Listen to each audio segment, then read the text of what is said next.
నీరు చిందగా నుదుటి రాత మార్చుకో, మార్చలేనిదేదీ లేదని గుర్తుంచుకో.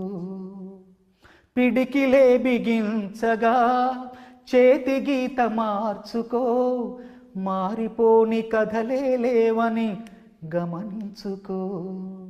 తోచినట్టుగా అందరి రాతలు బ్రహ్మే రాస్తారు, నచ్చినట్టుగా నీ తల రాతని నువ్వే రాయాలి. శాస్త్రి గారు అనేవారు, ఏమయ్యా నీకెంత తెగింపయ్యా, అంటే బ్రహ్మ రాసిన రాతను కూడా నువ్వు మారుస్తావా? ఆవేశం, దూకుడు, కుర్రతనం.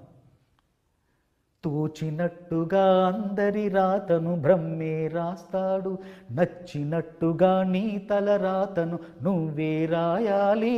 నీ ధైర్యాన్ని దర్శించి దైవాలే తలదిల్చగా, నీ అడుగుల్లో గుడి కట్టి స్వర్గాలే తరించగా, నీ సంకల్పానికి ఆ విధి సైతం చేతులెత్తాలి. అంతులేని చరితలకు ఆది నువ్వు కావాలి. మౌనంగానే ఎదగమని మొక్క నీకు చెబుతుంది, ఎదిగిన కొద్దీ ఒదగమని అర్థమందులో ఉంది.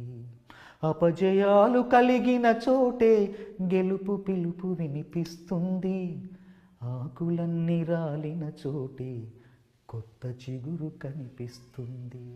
చెమట నీరు చిందగా నుదుటి రాత మార్చుకో, మార్చలేనిదేదీ లేదని గుర్తుంచుకో.